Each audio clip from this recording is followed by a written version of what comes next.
Con una velocità insolita il 2018 si sta già subito facendo strada nella nostra vita. Insomma, almeno personalmente mi sembra che sia passato qualche ora dallo scoccare della mezzanotte del 31 e già mi ritrovo praticamente a fine mese. I tempi corrono, qualche giorno fa è stato presentato ufficialmente la festa del mandorlo in fiore, già si parla del carnevale con le grandi attrazioni siciliane, carnevale di sciacche e di aciriale su tutti già pronti, per non parlare poi della primavera, mentre Cervinia ancora è isolata. L'altro giorno nella Valle dei Tempi di Agrigento il mandorlo in fiore sembrava proprio un albero pieno di neve, ma in realtà erano i bellissimi fiori di mandorlo. E questa è la vita, e poi le sensazioni sono veramente personali. Il mio grande professore di filosofia diceva che il tempo è una convenzione e se l'orologio è uguale per tutti, la sensazione sicuramente non lo è. Voi siete ancora una volta sintonizzati con Televideo Agrigento, la televisione di Agrigento che per tutta la Sicilia e parte della Calabria meridionale vi tiene compagnia sull'LCN 92. Il digitale terrestre ci permette di irradiare il nostro segnale, ma anche naturalmente lo streaming in diretta sul sito www.televideoagrigento.tv in tutto il mondo. È così che abbiamo grandi consensi non solo per il palinsesto generale della nostra emittente, ma in particolare quello che insomma mi riguarda principalmente su Target, questo salotto settimanale, il mercoledì sera in prima serata e poi negli orari di replica nel corso di tutta la settimana. Anche quest'oggi parleremo di cose importanti, di alcune situazioni che riguardano un po' tutti, altre meno, con ospiti di varia natura, quello che caratterizza insomma da un decennio a questa parte la nostra trasmissione. Vado subito allora a presentarvi gli ospiti della serata, ad iniziare da Elisabetta Fragapane. Lei è un avvocato. Buonasera. Accanto c'è Angelo Cottitto, lui è un ingegnere e anche un perito. Insegnante, sì, perito. Poi il benvenuto, insomma, in realtà non è la prima volta che è presente a Target, ma lo è stato per diversi anni, ma in questo caso come nuovo assessore al comune di Agrigento, Nello Hamel. Gradito ritorno anche per Rosario Manganella nelle vesti di presidente dell'Istituto di Studi e Ricerca intestato a Calogero Marrone. E a proposito di cittadini, l'Intercopa, rappresentata in questo caso con Livio Suterasardo. E poi i nostri ospiti musicali, non ci vedete doppio. Adesso ecco qua, sì, lo vedo che sono identici, non è un effetto della telecamera, ma sono due gemelli violinista, uno si chiama Valerio e l'altro Mirko, Lucia di cognome, sono violinisti. Ed eccoci qua allora per parlare subito, insomma, dando la preferenza a Nello Hamel, un paio di giorni chiamato come amministratore comunale dal sindaco Firetto per il comune di Agrigento. Hamel, inizia una nuova avventura, anche se insomma il tuo ruolo di politico e di amministratore è abbastanza datato. Sì, questa esperienza io avevo dato la mia disponibilità perché ho fatto un lungo percorso come consigliere comunale, dove penso di aver svolto abbastanza dignitosamente il mio ruolo. Adesso volevo chiudere questa fase, diciamo, del mio impegno politico con un'attività di gestione.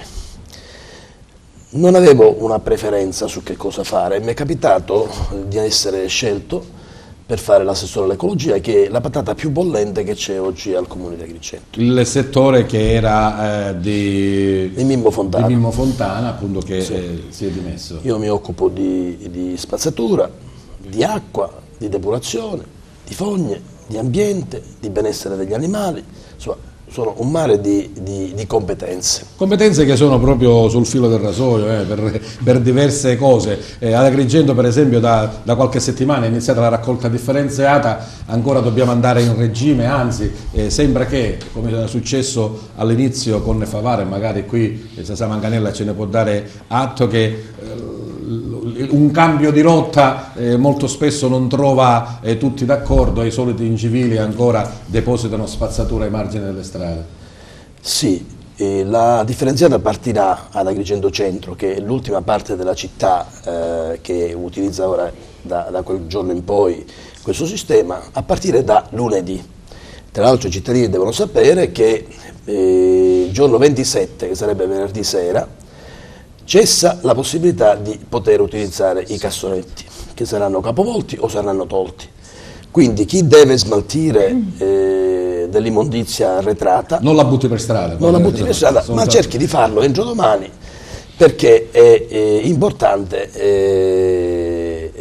che non ci siano poi degli atteggiamenti, diciamo, dei comportamenti che siano assolutamente non condivisibili e che saranno repressi con sanzioni molto pesanti. Magari ti ricordi quando è iniziata la raccolta differenziata, quante preoccupazioni, anche quante discussioni, i famosi sacchetti impiccati e poi come al solito i tanti trasgressori che buttavano a terra la spazzatura, poi la differenziata porta a porta, insomma il percorso non è semplice, vero Manganello? No, sicuramente no, però il futuro, anzi il presente delle nostre città è proprio nella differenziata. Non si può fare a meno di ricorrere a questo uso, diversamente i problemi si aggravano sempre di più.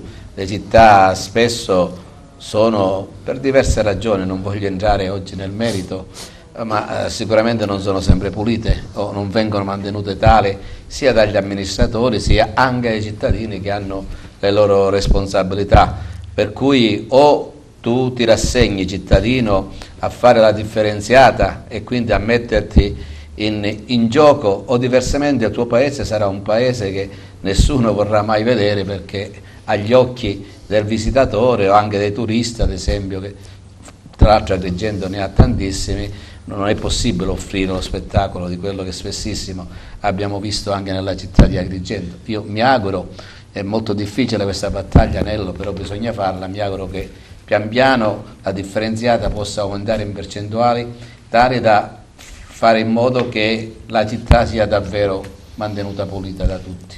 Livio Suderasardo, ci sono contenziosi per quanto riguarda la spazzatura e i cittadini utenti, oppure insomma è un settore un po' tranquillo? Microfono. No, non mi pare che ci siano eccessivi contenziosi. Sì, qualcosa... Si parlava della distribuzione dei catini, insomma, Purtroppo sì, devo dire che nei mesi scorsi abbiamo assistito a delle code interminabili per, devo dire, una cattiva organizzazione. Non so a cosa sia stato dovuto o che cosa sia successo, però abbiamo avuto molte lamentele, ci siamo lamentati con il precedente assessore Mimmo Fontana per questo tipo di scelta, che io, vedendo come funziona al nord, non ho condiviso assolutamente. Avrei preferito direttamente le campane con delle telecamere in modo da però osservare. sembra che il porta a porta sia un po', si sta adottando da più parti e che ma io mi auguro che gli effetti siano positivi sicuramente, perché il porta a porta sicuramente può funzionare, ma a mio parere si occuperebbe meno spazio con le campane e ci sarebbe forse più igiene, perché questi contenitori immersi per strada, sappiamo come è completo Agrigento, animali che passano, poggiati per terra, cioè lasciano sicuramente... Certo, ci vuole anche un buon senso dei cittadini, e poi l'importante è iniziare. Ecco. Poi se in corso d'opera c'è qualcosa da modificare... In corso d'opera ci saranno molte modifiche, perché per esempio ci siamo resi conto, io sono subentrato da pochi giorni, che l'utilizzo dei cestelli non è una cosa che si può fare in maniera diffusa, perché nei grandi palazzi di 40 unità immobiliari non possono mettere 40 recipienti davanti alla porta, quindi si sta vedendo da attrezzarci con gli scarrellati, che sarebbero quei recipienti, diciamo, che hanno il triplo o il quadruplo del volume di un cestello, e dotare i palazzi di questo tipo di di soluzione. Certo, come dicevamo, in corso d'opera sicuramente ci saranno delle modifiche. Tra qualche Adesso giorno. vorrei introdurre un argomento un po' insomma così curioso, ma non tanto. Generalmente quando c'è qualcosa che non va in un prodotto che si acquista, subentra la garanzia se si può aggiustare, o eventualmente anche la sostituzione se in realtà il danno o comunque il difetto di fabbricazione è così evidente e così grande da non consentire la riparazione. Se questo oggetto è un'automobile, insomma la cosa diventa un po' più complicata, però se si trovano le persone giuste e si trovano naturalmente anche l'evidenza dei fatti, si può arrivare a una sentenza di sostituzione. Cosa c'era che non andava nella macchina? Ingegnere Cottito. Allora, stiamo parlando di un'auto, ecco. Sì, un'auto che già dal primo mese dopo l'acquisto ha rilevato i suoi problemi interni. In pratica con le prime piogge autunnali c'era all'interno dell'abitacolo infiltrazione di acqua. Pioveva all'interno? No, pioveva all'interno. Con le prime piogge autunnali il veicolo si allagava all'interno. Diciamo che la moquette era tutta inumidita, c'era presenza d'acqua all'interno dell'abitacolo. Sì, e infatti poi il cliente, avendo portato l'automobile dalla carrozzeria, quindi dove l'automobile era in garanzia, hanno notato questo difetto di fabbrica, che era un difetto di saldatura tra pianale e scocca dell'automobile. E quindi la cosa normale da fare cos'era, avvocato? Ripararla se si poteva riparare o sostituirla? Ma non è stato così semplice. In quel primo caso è intervenuta la riparazione e il danno è stato rimosso da quel punto di vista, ma il cliente sembrava alquanto perseguitato da questa una pioggia troppo insistente, difformità del veicolo, perché dopo qualche settimana hanno cominciato a manifestarsi dei puntini di ruggine sulla carrozzeria. A quel punto il nostro cliente, il signor Ciulla, si rivolge nuovamente al carrozziere autorizzato, chiede l'applicazione della garanzia. Ford Italia e la concessionaria di Agrigento si mettono a disposizione per la riparazione del veicolo, però offrendo soltanto la riverniciatura. Vengono fatte delle perizie anche dei periti Ford scesi da Roma e incaricati dalla società in questo senso. In quell'occasione ci ritroviamo io, il mio cliente e altri signori che avevano macchine analoghe. Evidentemente quella serie allora era un po'... Sì, è successo che praticamente sulle macchine di colore bianco metallizzato acquistate tra il 2011 quella che stiamo vedendo? sì, esatto, acquistate tra il 2011 e il 2012 si sono manifestate queste macchie di ruggine. Perché? Quello che poi abbiamo accertato in sede di giudizio, perché non è stato facile. Non anticipiamo sì. la sede di giudizio, vabbè, non voglio... abbiamo ancora un po' di tempo. In quella sede sostanzialmente Ford si ostinava nell'offrire soltanto la riverniciatura, poiché gli altri malcapitati hanno dichiarato di avere già usufruito della riverniciatura e che comunque il problema si era ripresentato. Noi a buon diritto abbiamo chiesto un intervento risolutivo diverso. Dice che naturalmente sono state fatte delle perizie, delle prove, abbiamo fatto tutto delle quello perizie. che bisognava dimostrare. Sì, in realtà. Dimostrato che riverniciando la macchina il problema non sarebbe rinato a distanza di qualche anno, però il signor Ciulla si sarebbe trovato dopo qualche anno senza garanzia e lì il cliente sarebbe stato abbandonato appunto dalla Ford, perché era difficile togliere tutte queste particelle, microparticelle di ruggine, perché la ruggine poi si ripresenta di nuovo. Era un insorgere quindi di questo problema. La ruggine è difficile toglierla dal veicolo. Bene, allora poi le cose non sono andate bene. Racconteremo dopo come c'è stato questo prosieguo e quello che è successo. E ritorno a Manganella, prima l'avevo fatto sentire Sasà, insomma, nella sua qualità di ex sindaco, ma adesso c'è un appuntamento importante già in corso d'opera e che si concluderà giorno 27, che ovvero la giornata, chiamiamola anche la settimana della memoria, un percorso importante che l'Istituto Marrone sta facendo soprattutto con le scuole. In sintesi, di cosa si tratta, Sasà? Ma si tratta di una iniziativa che cade appunto nella giornata della memoria, che come è noto è il 27 gennaio di ogni anno, Nella città di Favara dall'anno scorso, da quando abbiamo dato vita ad un'associazione che è l'Istituto Studi e Ricerca Calogero Marrone, abbiamo deciso di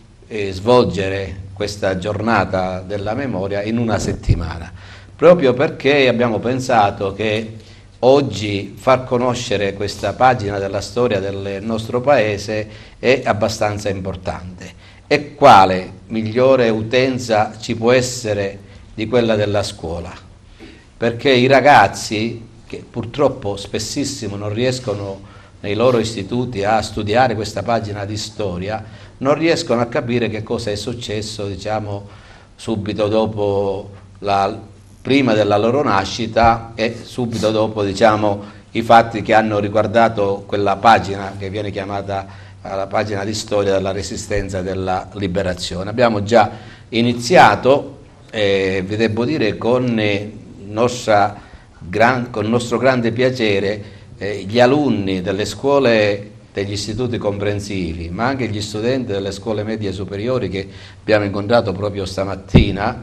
Sono davvero delle persone abbastanza serie e impegnate. Ma quello che hai potuto notare tu, lo fanno perché è una materia curriculare, insomma, è come studiarlo per questioni scolastiche, o perché in realtà il programma e in questo caso anche l'argomento è interessante?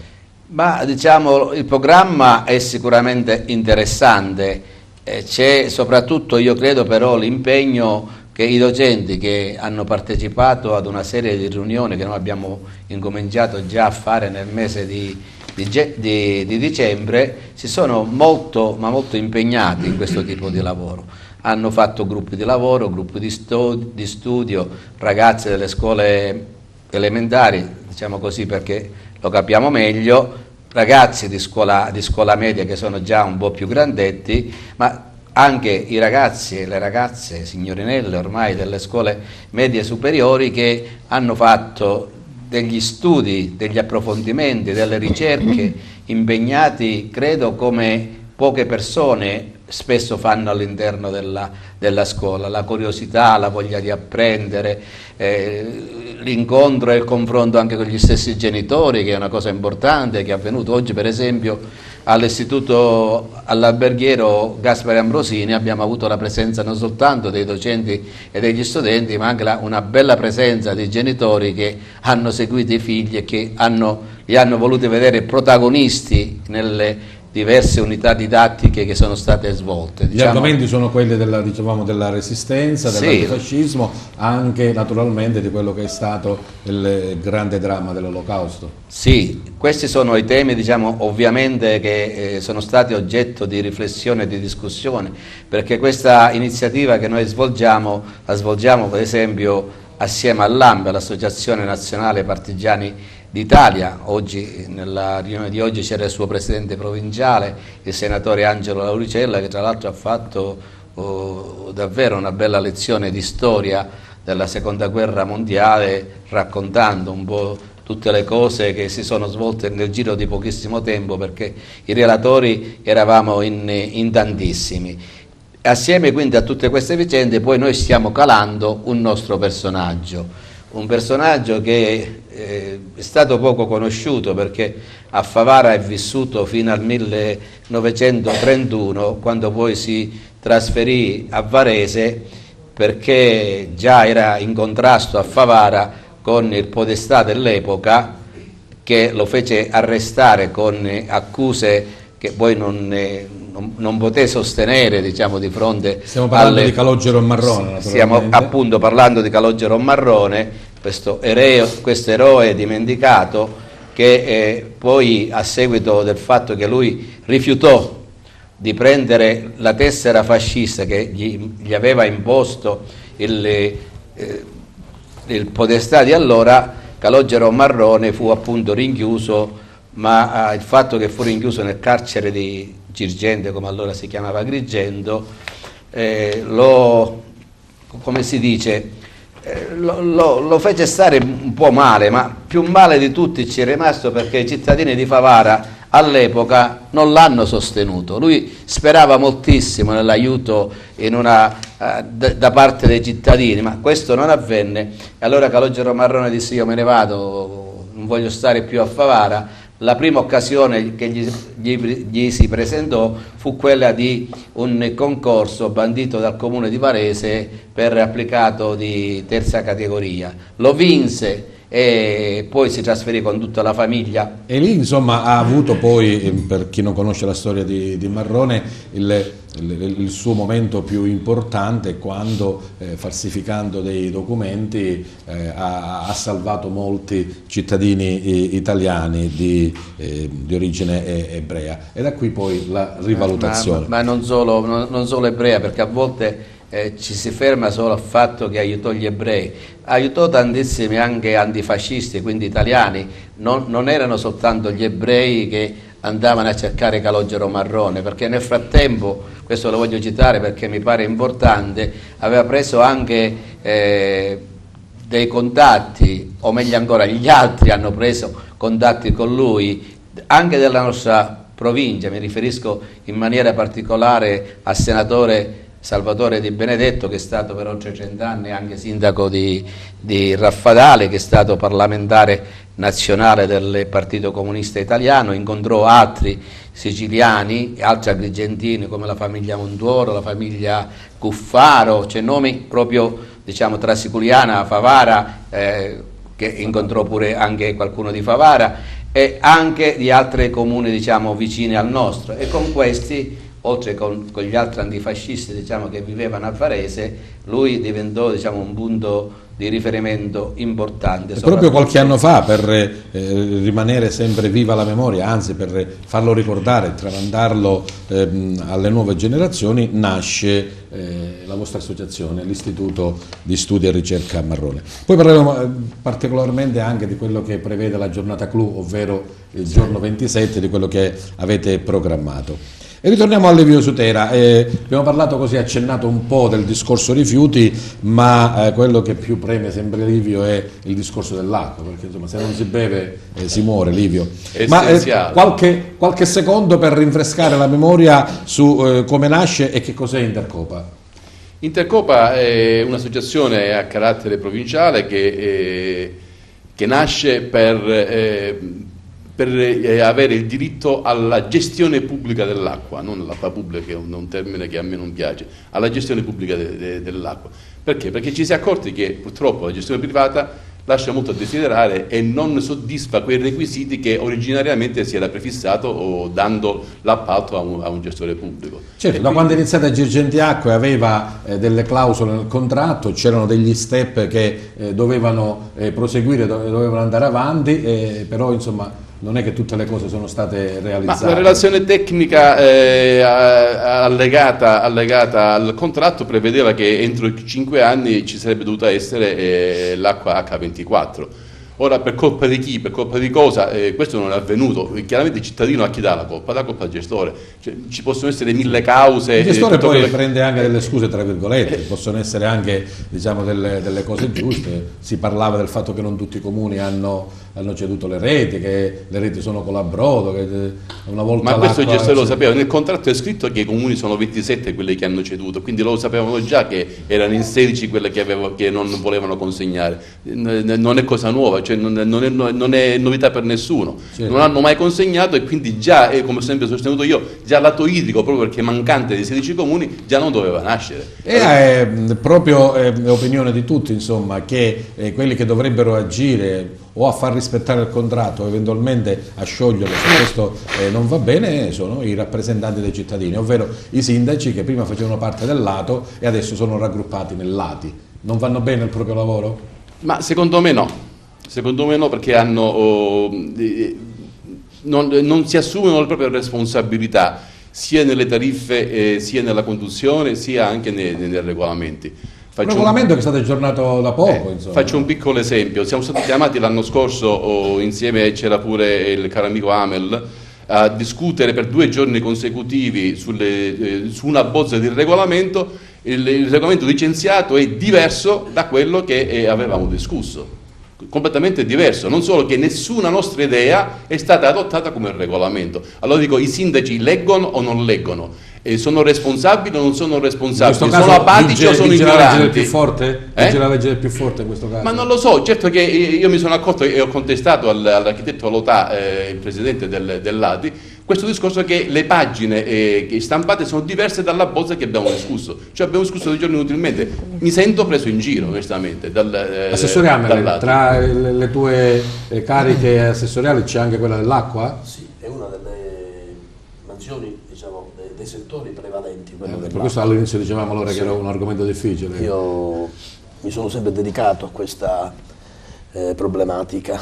Quindi adesso da assessore hai una voce più grossa, più forte. Anche in sede di modifica del regolamento d'utenza io ho dato dei suggerimenti che in buona parte sono stati accolti, cioè la non possibilità del collegamento tra le utenze. Girgenti Acque diceva: se tu hai 2 utenze, una morosa e quella dove abiti perfettamente in regola, io ti taglio quella morosa e quella pure a casa tua.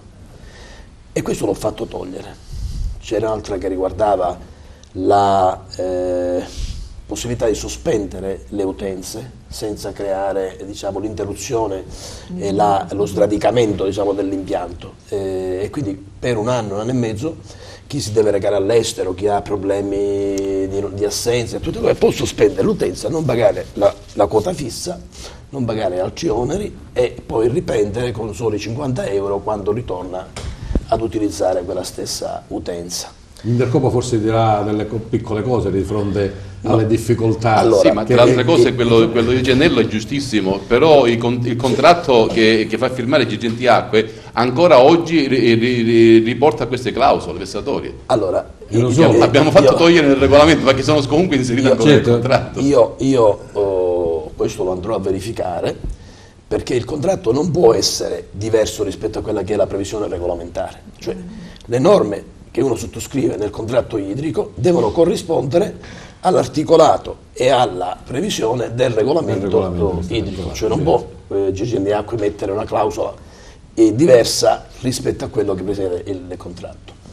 È un impegno che ti stai prendendo allora? Sì, lo sì, verificheremo nei prossimi giorni. La cosa che adesso è, diciamo, di più attualità è il fatto che Girgenti Acque ha ripreso a installare i contatori soprattutto nel comune di Favara. A Raffadale c'è una forza un po' forse più forte, non lo so, insomma tutti e 2 i sindaci sono un po' sul piede di guerra. Livio, è giusto avere contatori, no? Allora, quando nel 94 uscì la legge Galli imponeva che ci dovesse essere il misuratore per ogni tipo di consumo, per ogni tipo di servizio. Quello che io penso però che i 21 sindaci che immediatamente si sono allora predisposti a mettere misuratori dappertutto non hanno tenuto conto di una cosa, cioè l'intenzione del legislatore è quello che è il codice del consumo. Il codice del consumo impone che tu debba pagare con una precisa quantificazione, però questo va bene laddove l'acqua è H24, laddove la distribuzione avviene per turnazione. Fisicamente cosa accade? Che l'acqua prende il posto dell'aria e l'aria prende il posto dell'acqua. Dicono che non è vero perché ci sono i tubicini di sfiato. Ma non è vero, perché a me non risulta che siano stati montati sfiatatori dappertutto. Quello che avrebbero dovuto fare allora i sindaci e ancora adesso gli Girgenti Acque era quello di montare sfiatatori in tutti i pozzetti e in tutti i contatori, chiaramente, cosa che non è avvenuta. E questo dipende, ecco, torniamo sempre, dipende sempre dai sindaci fare attuare queste cose. Ora, ma i cittadini mica possono dire no, non lo voglio il contatore. I cittadini non possono, ecco, il sindaco ha l'obbligo chiaramente di fare rispettare la legge, senza ombra di dubbio. Così come ha l'obbligo però di far rispettare quello che è il principio della sanità, perché il sindaco è responsabile della sanità del luogo che comanda, chiaramente. Ora, quando manca l'acqua per 20 giorni, io penso che il sindaco debba andare direttamente in procura a fare una denuncia per interdizione di pubblico servizio, cioè non può fare una semplice diffida o aspettare. Quello che l'acqua, che è un bene necessario, deve immediatamente essere messo. Ce ne sono tante cose da aggiustare. Posso dire una cosa? Sì, prego. Il problema più grosso non credo sia contatore sì, contatore no. Il problema di fondo nella nostra provincia e in gran parte della Sicilia è il problema dell'approvvigionamento dell'acqua.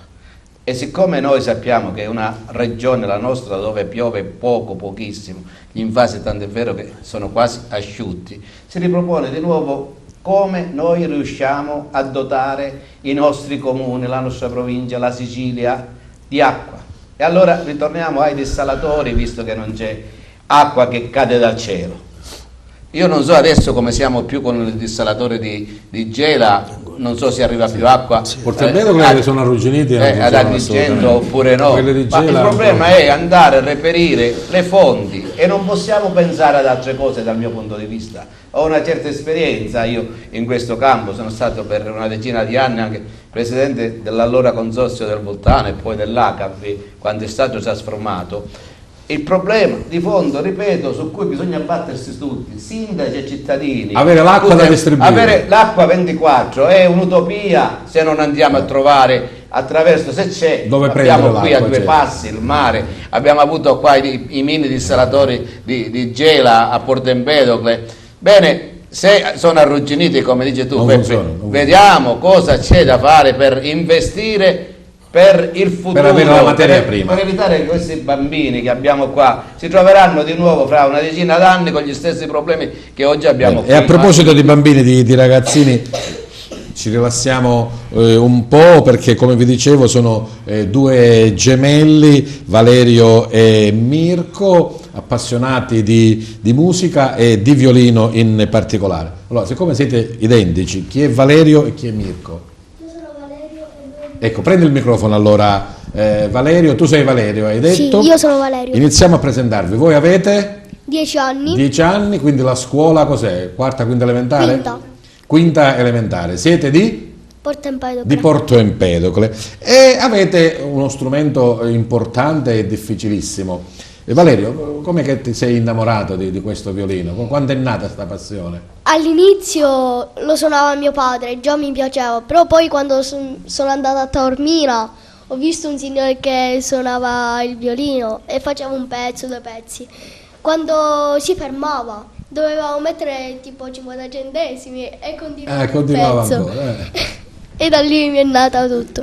Ha contribuito. Però allora poi non è per i soldi. Ma hai iniziato a studiare allora, giusto? Sei andata a scuola? Sono andata a scuola di violino, adesso vado al conservatorio. Aspetta, scusa, tu vai al conservatorio, hai detto che hai 10 anni? Sì. Non sei troppo piccolo, siete troppo piccoli per andare al conservatorio? No. Che fanno 20, quindi... forse perché ci andate assieme? Forse perché siete bravi allora, vi hanno... Sicuramente, forse. Ci informeremo con i genitori come mai così in età così piccola loro vanno al conservatorio. Mentre nella scuola normale, dicevamo, la quinta elementare. Sì, quinta elementare. Riuscite un po' a fare tutte le cose, insomma? Sì, perché il conservatorio è di sabato, quindi ci regoliamo. E poi la scuola normale. Trovate anche il tempo per giocare? Certo. PlayStation, che cosa? Xbox One e Xbox 360. Vabbè, ne sanno più, non so cosa vuol dire, però insomma, ho capito. Dicevamo la musica in particolare del violino la amate tutta o qualche genere in particolare, insomma? Tutti, in generale. In genere, l'importante è che è il violino. No. Facciamo parlare pure a Mirko. Mirko. Violino, congas, tutto. Tutto. Tranne voce che...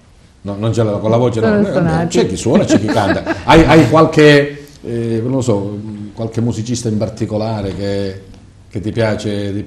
Valerio Paganini. E tu? In ritardo. E io invece David Garrett. Ho capito, Paganini lo ricordo di più, il Garrett un po' di meno. Va bene, allora, voi naturalmente siete qua, noi crediamo in quello che dite, però vi vogliamo vedere in azione. Voi dite che siete bravi, che sapete suonare, ma vi vogliamo vedere in azione. Che brano ci presentate come primo brano? Alleluia. Alleluia, è un pezzo allego? Cos'è? No, è un lento. È un lento. Va bene, allora mettetevi qui al centro, posa il microfono, attenzione al filo, mettetevi al centro del nostro studio. Loro sono Valerio e Mirko Lucia, questi due simpatici violinisti con Alleluia.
Bravissimi, bravi Valerio e Mirko, potete andare a sedervi.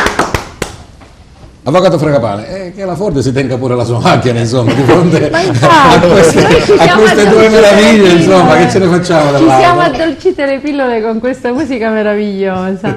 Allora, riprendiamo il discorso, ingegnere Cottitto. Non basta allora che ci sia stata una risaldatura, una riverniciatura, non va proprio con la macchina. Cioè non basta. Per quanto riguarda la risaldatura, in pratica poi, siccome il veicolo è stato smantellato, diciamo, le parti in plastica dopo messo su strada, cominciavano le prime vibrazioni, poi la moquette che era piena di muffa, quindi c'era un odore sgradevole, non quella che si sente in un veicolo nuovo magari.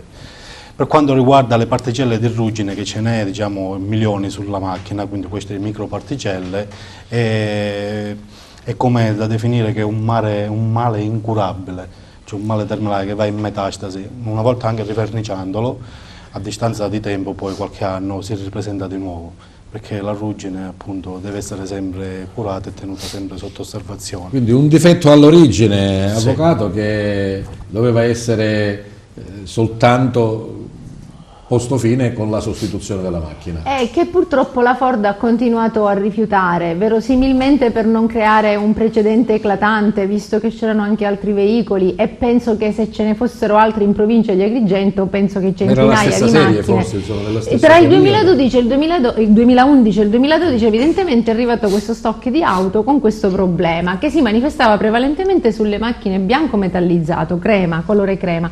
E il nocciolo del discorso sta in questo, che a distanza di 2 settimane dall'acquisto questo signore si ritrova con una macchina che non era nuova, perché era stata smantellata e faceva puzza di umidità, le macchie di ruggine all'esterno, la riverniciatura non garantiva la risoluzione definitiva del problema, e quindi le tutele garantite nel nostro ordinamento qua operavano su 3 livelli. Uno, il codice civile, che prevede appunto o la risoluzione del contratto, quindi a questo signore spettava la restituzione del denaro e lui avrebbe riconsegnato la vettura, o la sostituzione.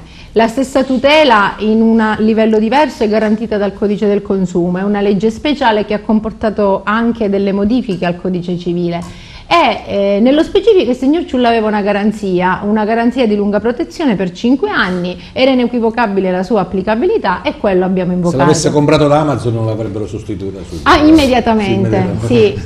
Purtroppo è stato necessario ricorrere al giudice. Quindi siete andati proprio in tribunale? Sì, abbiamo dovuto intraprendere un giudizio, è iniziato nel 2014 e si è concluso appunto alla fine del 2017, la sentenza è di gennaio. Perfetto, quindi ingegnere, buttiamo la macchina vecchia e ci prendiamo quella nuova.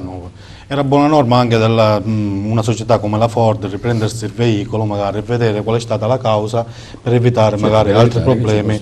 Eppure è successo anche tante altre volte che la stessa fabbrica richiama delle auto, certo, o per la sostituzione o per analizzare il problema, affinché non si ripercuota più nella catena di montaggio, magari fare ulteriori danni alla società stessa. Penso che era doveroso fare questo. Quindi allora il suo assistito alla macchina nuova, bella e il giudice ha accertato appunto che ci fosse questo difetto di fabbrica, ha ordinato alla Ford Italia e alla concessionaria agrigentina la sostituzione e il risarcimento del danno. Siamo a quasi un mese dalla pubblicazione della sentenza, l'abbiamo notificata agli avvocati avversari, al momento c'è silenzio. Io mi auspico, è un tempo normale, diciamo, mi auspico che non dobbiamo intraprendere altre procedure e che possano spontaneamente eseguire la sentenza. E naturalmente noi ci condiamo, perché la Ford è un'industria importantissima, insomma, ci mancherebbe altro che per 1 o 2 macchine deve fare qualcosa.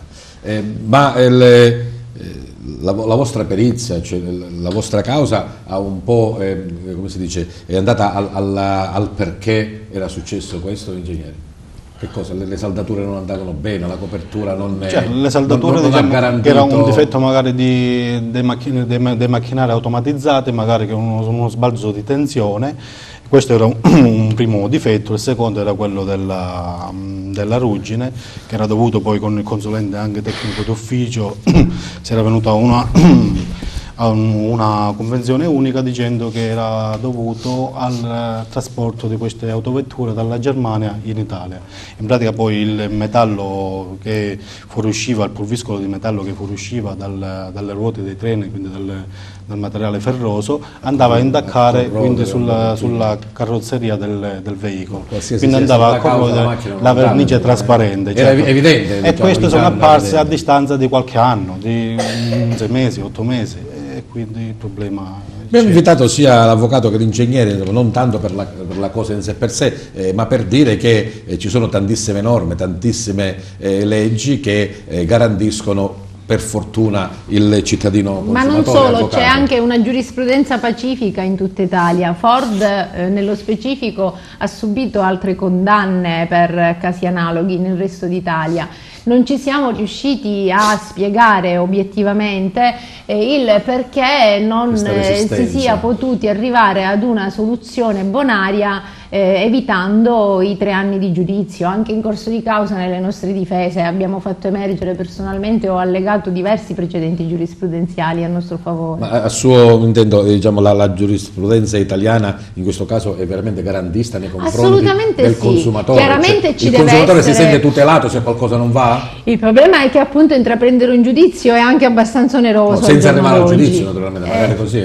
Dipende anche dipende dalla controparte con cui ci si interfaccia. Nel nostro caso purtroppo è stato necessario intraprendere questo giudizio, che è stato anche abbastanza gravoso, perché il signor Ciulla ha pagato le perizie, ha dato gli acconti all'avvocato.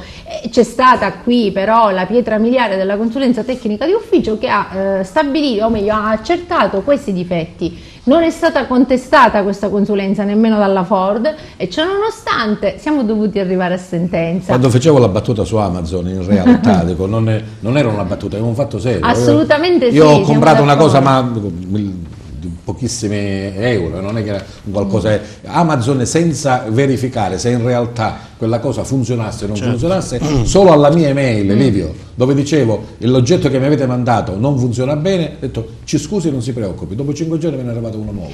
Cioè non hanno voluto nemmeno constatare se in realtà io dicevo una fesseria e mi volevo appropriare di un altro oggetto, o se in realtà quell'oggetto era difettoso. Amazon non potrebbe funzionare così bene come funziona se non adottasse proprio questo tipo di relazione con forse il perché pubblico. l'oggetto, diciamo, era di pochi euro, non costava migliaia. Vorrei fare una constatazione il più possibile obiettiva, al di là del fatto che poi sono un operatore del settore e magari giustamente il mio lavoro, nel mio interesse si fanno le cause, la giustizia. Il nostro sistema giudiziario è molto farraginoso. In Italia gli operatori italiani, gli imprenditori e le società commerciali italiane si fanno forti del fatto che in realtà sembriamo in uno stato di incertezza del diritto, non della certezza del diritto. Amazon non è italiana e Amazon chiaramente ci crede, se dico che non funziona ci crede. Fila dritto secondo quello che è l'ordinamento straniero. Da noi purtroppo il sistema è molto farraginoso e le vie di fuga delle volte si trovano. Noi fatta siamo la riusciti, legge, trovato l'inganno, altrimenti purtroppo è così. Ritorniamo a Nello Amel, dicevamo questo importante, sicuramente gravoso incarico. Hai fatto già un cronoprogramma, delle priorità, dove intervenire, o insomma degli approfondimenti che stai iniziando a fare? Sì, abbiamo fatto già alcuni giri, domani saranno rimossi alcuni ingombranti che ci sono in alcune strade, ma il problema per adesso non è questo. Queste emergenze le affronteremo a fine della prossima settimana, le discariche abusive che sono realizzate e così via. Il problema per adesso è l'avvio della differenziata. E allora, lunedì inizia la differenziata. La gran parte dei cittadini ha prelevato i 5 mastelli necessari per fare la differenziata. Lunedì mi pare che si inizia con l'umido e la carta, e così poi nel corso della settimana.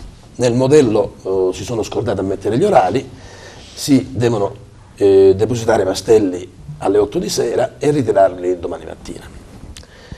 C'era una serie di problemi che erano abbastanza consistenti, sono quelli delle piazzole di stoccaggio, cioè dove andare a portare questi rifiuti prima di trasferirli dove si fa lo smaltimento o la lavorazione. e abbiamo trovato delle aree, proprio oggi fino alle 3 di pomeriggio lavoravamo su questo, abbiamo trovato 2 aree dove faremo questi depositi insieme con quelle che ci sono già a Villaggio Mosè e a Villa Seta.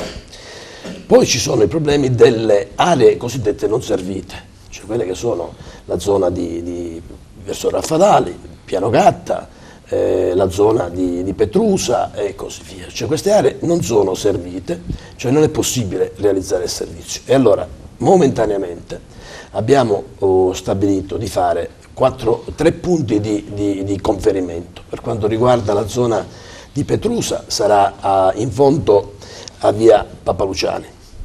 Conferimento cosa vuol dire? Che ci saranno dei cassonetti? Ci saranno dei cassonetti. Grandi, insomma, sì. Per quanto riguarda la zona di Raffadali, Piano Gatta, ci sarà nella via Scifo, che sarebbe prima di arrivare al quadrivio, diciamo, dove c'è quel negozio, quella ditta che vende materiale edile messo per strada, lì c'è uno spazio dove ci saranno questi cassonetti, e poi nella zona, diciamo, di Fondacazzo, che è praticamente nella parte finale della strada che va verso Porto Empedocle. Attenzione, questo lo devo dire ai nostri concittadini. Non è che uno si parte da via Emera e la va a buttare lì. No, ci sono questi cassonetti, saranno sorvegliatissimi. Io faccio sapere alle persone che chi non ha diritto a buttare l'immondizia in questi cassonetti o chi conferisce materiale diverso rispetto a quello della giornata sarà multato pesantemente. Sono multe sino a 200 euro e anche di più. Per cui molta attenzione e molta collaborazione. Così per quanto riguarda anche l'abitudine di qualche furbacchione di fregarsene dell'avvio della differenziata e di buttare la spazzatura dallo sportello della macchina direttamente mentre cammina, tra l'altro creando anche dei pericoli, oppure di depositarli in zone che secondo lui non sono sorvegliati.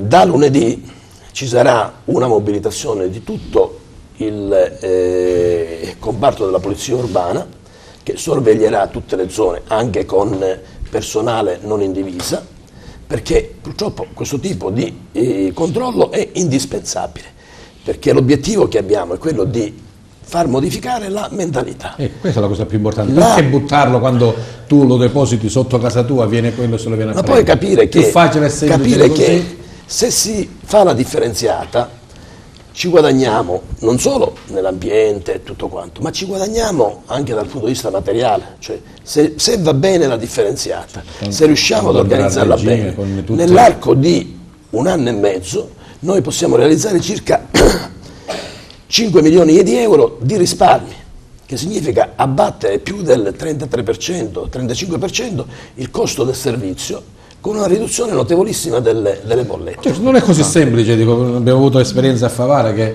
siamo già 3 anni dalla differenziata, proprio questi numeri non ci sono, però la città è più pulita, le persone principalmente hanno capito che differenziare, come dicevi tu, fa bene alla tasca e all'ambiente, questa è la cosa più importante. Una precisazione, i 5 milioni di euro non sono la differenza tra il conferimento nella discarica tradizionale e la differenziata, questo sarà attorno a 2 milioni di euro. Il risparmio che noi realizzeremo è per quanto riguarda la razionalizzazione del servizio e tutta una serie di altre riduzioni che stiamo cercando di operare. Insomma, una bella gatta a pelare nell'Oval. E poi tu sei abbastanza capabile. No, ma io non ho nulla da perdere, diciamo, per cui con molto rigore e comprensione, anche perché voglio dire ai cittadini, se qualcuno sbaglia nel proprio condominio a mettere nel cestello, siamo noi stessi vigili, non sarà sanzionato immediatamente, metteremo un avviso richiamando all'ordine, poi successivamente dopo 2 o 3 volte potrebbe arrivare la sanzione. Nello stesso tempo invito tutti quanti a sorvegliare, farsi proprio paladini della difesa della differenziata, cioè manifestando, diciamo, richiamando le persone che si comportano male. Io ho avuto un'esperienza a Padova, dove lavora mio figlio, che uscendo da un negozio di frutta e verdura ho preso una noce, la stavo sgranocchiando e mi è caduto un pezzo di ghiro di noce a terra, non me ne sono accorto. Cioè, mi hanno bussato alla spalla, mi hanno detto guardi, Scusi, questo signore. non si butta, Non si- poteva andare a Speriamo buttare. di arrivare anche in questo caso anche ad Agrigento a questi livelli. Continuiamo con Rosario Manganella. Dicevamo questa settimana l'interessamento delle scuole e la giornata conclusiva proprio giorno 27. Qual è il programma di massima e che cosa faranno i ragazzi? Quale sarà insomma questo percorso che si conclude? Con Se questa posso, manifestazione? prima di rispondere a questa domanda, Prego. vorrei porre un problema all'assessore, visto che qui per me è un'occasione molto importante, che riguarda Favara Ovest, Favara Ovest. la mia città. In pratica noi abbiamo un territorio abitato da favaresi, però il territorio è di proprietà del comune di Agrigento.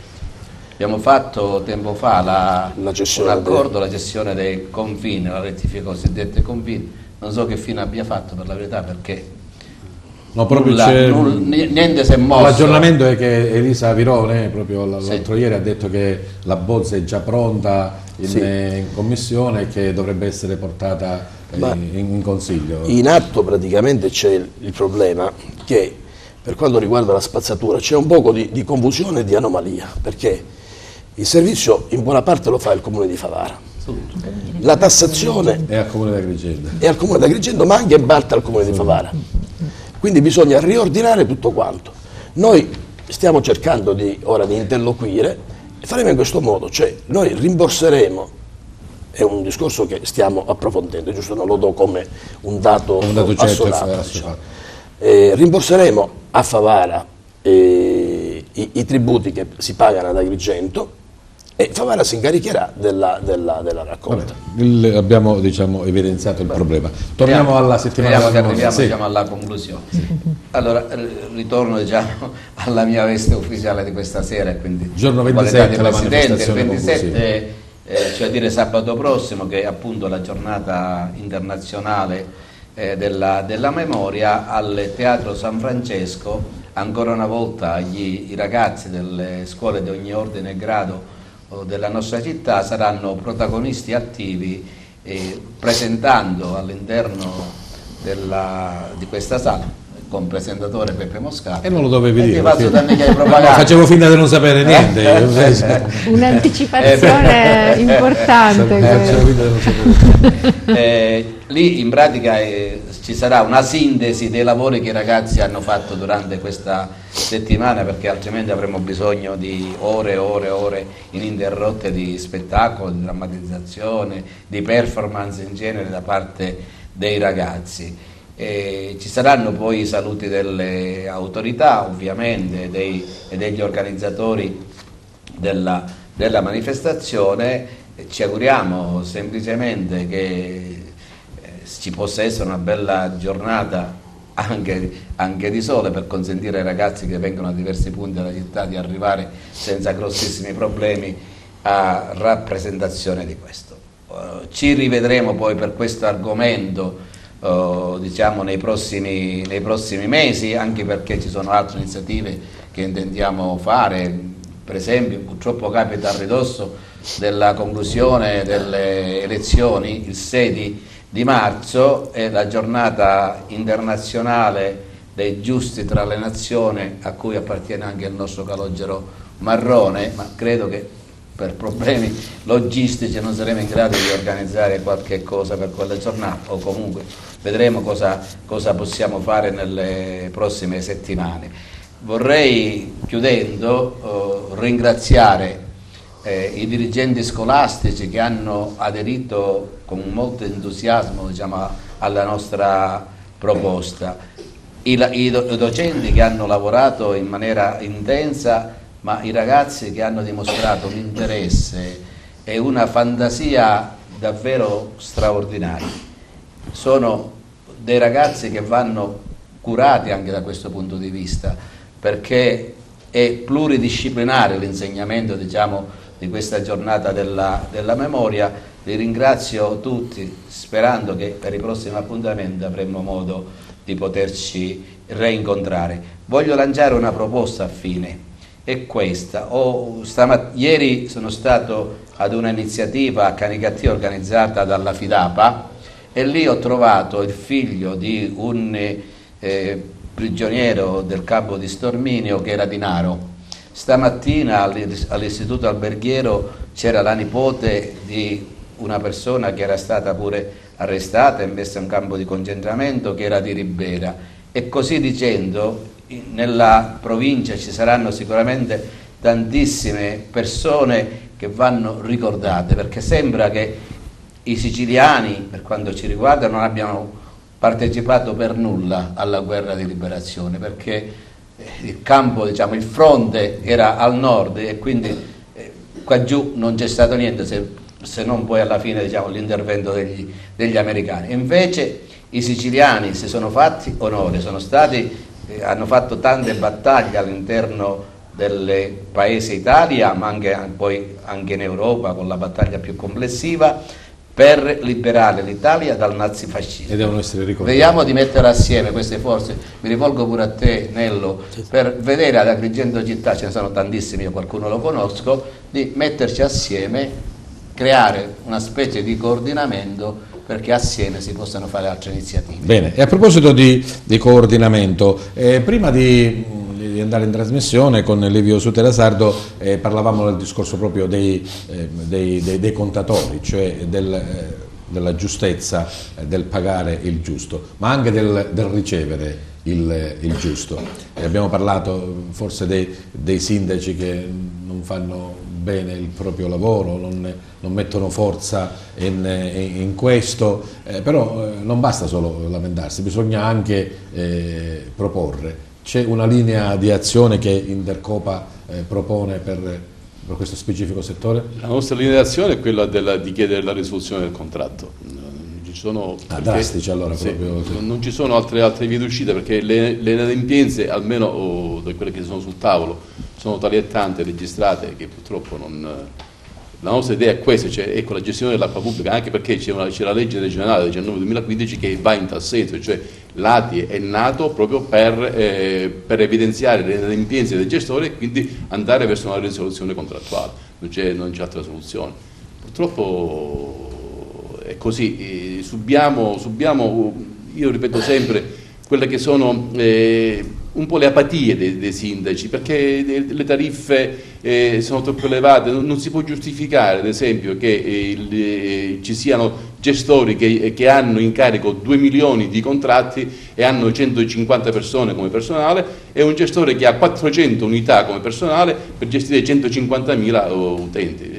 C'è un po' di disproporzione. Qualcosa da rivedere. E c'è qualcosa sicuramente da rivedere, e altrimenti ne sono già richiesti per gli anni successivi, cioè nel momento in cui si redigono le tariffe bisogna fare un po' di attenzione. Le quote fisse capisci che rappresentano il 40% della bolletta, non esiste in nessuna parte d'Italia che la quota fissa vuol dire, cioè, se tu non consumi nemmeno una goccia d'acqua paghi il 40% di tra altre cose la quota fissa è stata eliminata già nel 2002, cioè non ha motivo di esistere la quota fissa. Laddove c'è in alcune zone d'Italia è appena 24 euro l'anno, cioè è assurdo. Il minimo che si paga è 60 euro all'anno, non esiste. La legge la 156 del 2006 dice chi più inquina più paga, quindi io più consumo più pago. Chiaramente ecco perché ho bisogno del misuratore, un misuratore corretto, montato in modo corretto, secondo le... Ma nei comuni, negli altri, che tu dicevi soltanto 21 sono congiungenti acqua, gli altri sono autonomi, le cose come vanno? No, lì pagano tutti a forfait. Cioè il servizio funziona? Il servizio funziona, certo, loro hanno le loro fonti, quindi chiaramente hanno la materia prima. Hanno la materia prima, chiaramente. Ma il concetto è che i 21 che pagano per intero la tariffa. E questa, cioè, nell'ambito, scusate il gioco di parole, nell'ambito del stesso ambito provinciale ci sono diverse tariffe che l'agenzia, l'autorità per il controllo per l'energia elettrica, il gas e il sistema idrico ancora non si è pronunciata in tal senso, perché abbiamo diverse tariffe per la stessa provincia. C'è chi paga a forfait, c'è chi paga a misura, c'è chi paga in modo diverso, tariffe addirittura dimezzate, cioè prendi i Menfi, pagano 100 euro all'anno di acqua. Che tra altre cose voglio dirti pure che è già caro, perché ieri ho ricevuto una bolletta da un'amica mia di Modena paga qualcosa come 18 euro a bolletta, cioè saranno 60 euro all'anno di acqua. Ora, capisci che non c'è paragone fra un 60 euro all'anno di acqua e un 300 che si paga anche a forfait qui in Sicilia, per quanto ci possono essere delle differenze di prelevamento dell'acqua, di pagamento di energia elettrica da parte del gestore. Tuttavia la differenza è atroce fra il nord, cioè fra alcuni gestori e altri gestori. Ma soprattutto è atroce aprire il rubinetto e non trovare l'acqua. Ma chiaramente. Io se posso permettermi di intrufolarmi in questo discorso, io penso che negli ultimi 2 decenni la piaga insanabile nella gestione dei servizi pubblici credo che consista nella esternalizzazione di questi servizi, l'affidamento da parte dei comuni della gestione dei rifiuti e della gestione dell'acqua a queste società private, vedi Gesa, vedi Girgenti Acque, ha provocato un danno immenso perché si è creata una forte confusione di responsabilità e competenza, uno scaricabarile. Non si è più capito qual era il confine tra il potere di intervento dei sindaci e la gestione e la competenza nella gestione da parte di questa società. Queste società redigevano statuti sottoscritti dai comuni che hanno aderito, in molte parti assolutamente in violazione di legge. Io ho letto statuti di alcuni consorzi da rabbrividire, raccapriccianti, eppure questi polveroni qualche malpensante dice che non sono stati mai sollevati. il regolamento se lo scrive direttamente la società e poi lo firmano anche gli altri, quindi a suo uso e consumo. L'ha detto lei, non l'ho detto io. In generale sto parlando, a suo uso e consumo. Purtroppo mi sa. E poi, ma è palese, io una volta, e chiudiamo così poi ritorniamo di nuovo ai nostri violinisti, io una volta ho scritto che proprio a proposito di Girgenti Acque, che faceva un comunicato e diceva purtroppo ho avuto dei problemi, le pompe di Marzamuto sono rotte, il coso della diga Leone non funziona e la diga Castello c'è una cosa rotta, quindi non ti posso dare acqua, mi dispiace, non te la posso dare. E vabbè, io che devo fare? Niente. Io poi gli ho scritto, caro Girgenti Acque, io purtroppo si è rotta la macchina, mia figlia è andata all'università e mio figlio è disoccupato, non ti posso pagare la bolletta. Cioè lui l'acqua non me l'ha potuta dare, io la bolletta la devo pagare anche se non avevo i soldi, quindi diciamo che questo è un concetto legale che io non ho mai condiviso. Una bilancia. Nel contratto è scritto che il gestore ha l'obbligo della captazione, adduzione e distribuzione. Dove ti procuri l'acqua sono affari tuoi, a me non interessa. Certo, se questo è il contratto.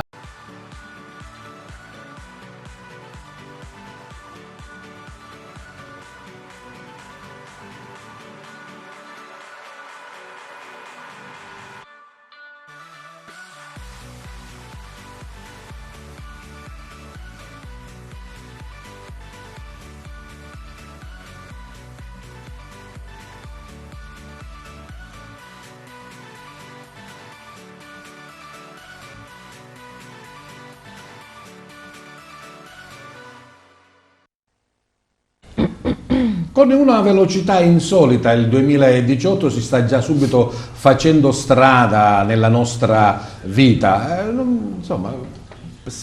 almeno personalmente mi sembra che sia passato qualche ora dallo scoccare della mezzanotte del 31 e già mi ritrovo praticamente a fine mese. I tempi corrono, qualche giorno fa è stato presentato ufficialmente la festa del mandorlo in fiore, già si parla del carnevale con le grandi attrazioni siciliane, carnevale di sciacche e di aciriale su tutti già pronti, per non parlare poi della primavera, mentre Cervinia ancora è isolata. L'altro giorno nella Valle dei Tempi di Agrigento il mandorlo in fiore sembrava proprio un albero pieno di neve, ma in realtà erano i bellissimi fiori di mandorlo.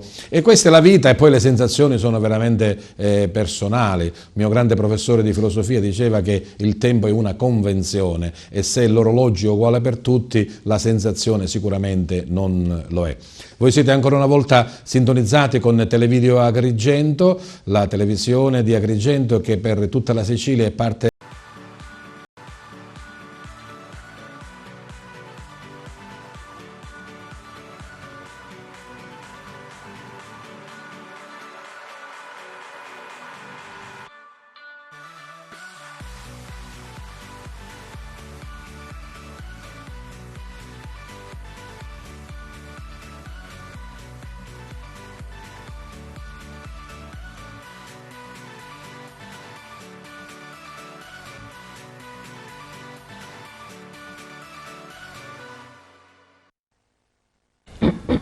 Con una velocità insolita il 2018 si sta già subito facendo strada nella nostra vita. Insomma, almeno personalmente mi sembra che sia passato qualche ora dallo scoccare della mezzanotte del 31 e già mi ritrovo praticamente a fine mese. I tempi corrono, qualche giorno fa è stato presentato ufficialmente la festa del mandorlo in fiore, già si parla del carnevale con le grandi attrazioni siciliane, carnevale di sciacche e di aciriale su tutti già pronti, per non parlare poi della primavera, mentre Cervinia ancora è isolata. L'altro giorno nella Valle dei Tempi di Agrigento il mandorlo in fiore sembrava proprio un albero pieno di neve, ma in realtà erano i bellissimi fiori di mandorlo. E questa è la vita, e poi le sensazioni sono veramente personali. Il mio grande professore di filosofia diceva che il tempo è una convenzione e se l'orologio è uguale per tutti, la sensazione sicuramente non lo è. Voi siete ancora una volta sintonizzati con Televideo Agrigento, la televisione di Agrigento che per tutta la Sicilia e parte della Calabria meridionale vi tiene compagnia sull'LCN 92. Il digitale terrestre ci permette di irradiare il nostro segnale, ma anche naturalmente lo streaming in diretta sul sito www.televideoagrigento.tv in tutto il mondo. È così che abbiamo grandi consensi non solo per il palinsesto generale della nostra emittente, ma in particolare quello che insomma mi riguarda principalmente su Target, questo salotto settimanale, il mercoledì sera in prima serata e poi negli orari di replica nel corso di tutta la settimana. Anche quest'oggi parleremo di cose importanti, di alcune situazioni che riguardano un po' tutti, altre meno, con ospiti di varia natura, quello che caratterizza insomma da un decennio a questa parte la nostra trasmissione. Vado subito allora a presentarvi gli ospiti della serata, ad iniziare da Elisabetta Fragapane. Lei è un avvocato. Buonasera. Accanto c'è Angelo Cottitto, lui è un ingegnere e anche un perito. Insegnante, sì, perito. Poi E penso che io questo non l'abbandono. e invece Mirko, che la stessa cosa? Sì? Quale sarà il primo grande passo che farai quando diventerai famoso? La prima cosa è sempre studiare, il Sempre primo studiare. passo. Bravo. Il primo passo di diventare famoso, prima di diventare famoso e quando sarò diventato famoso, è di studiare sempre, Sempre. per migliorare Bisogna e migliorare. diventare sempre al top. Bene, noi ragazzi non lo sanno, alcuni di voi sì, quando salutiamo e chiediamo proprio un pensiero positivo, un buon proposito, un saluto che sia fatto, non lo so, con una frase, con una citazione, con un qualcosa che voi volete condividere con il nostro pubblico e che non sia il classico grazie, arrivederci, buonasera, insomma. E già i ragazzi lo hanno fatto, studiare perché bisogna sempre migliorare. Auguri, grazie e complimenti a Valerio e Mirko Lucia e loro Grazie. lì. Bravi. Restate seduti ancora, restate. Grazie della presenza e della partecipazione a Livio Sutera Sardo di Intercopa. Ma mi auguro che questi giovani veramente possiamo costruire un ottimo futuro per loro. Grazie a Rosario Manganella, presidente dell'Istituto di Ricerca e Studi Calogero Marrone. Vorrei ricordare una frase di Antonio Gramsci che mi pare molto adatta alla discussione di questa sera e soprattutto rivolta ai ragazzi: istruitevi perché avremo bisogno di tutta la vostra intelligenza. Grazie a Nello Amel, assessore al Comune di Agrigento. Ma io spero che con il tempo molte cose cambino in questa nostra terra, proprio pensando ai ragazzi. Se uno in Germania chiede tu che fai di professione, e quello dice io suono il piano o suono il violino, ah benissimo, sei una persona in gamba. Se in Italia, o in Sicilia in particolare, si chiede a qualcuno tu che cosa fai di professione, ci suono il violino, sì vabbè suono il violino, ma poi cosa fai di lavoro? Cioè, noi dobbiamo riuscire a comprendere che ci sono tante cose che non sono valutate come dovrebbero essere valutate e quindi premiare le capacità, la meritocrazia, l'abilità è sicuramente una cosa che poi giova a tutta la comunità. Grazie all'ingegnere Angelo Cottitto. Sì. Allora, con queste cose brutte che succedono, io dico ai giovani di pensare prima di agire e promettendosi di dire sempre la frase vivi e lascia vivere.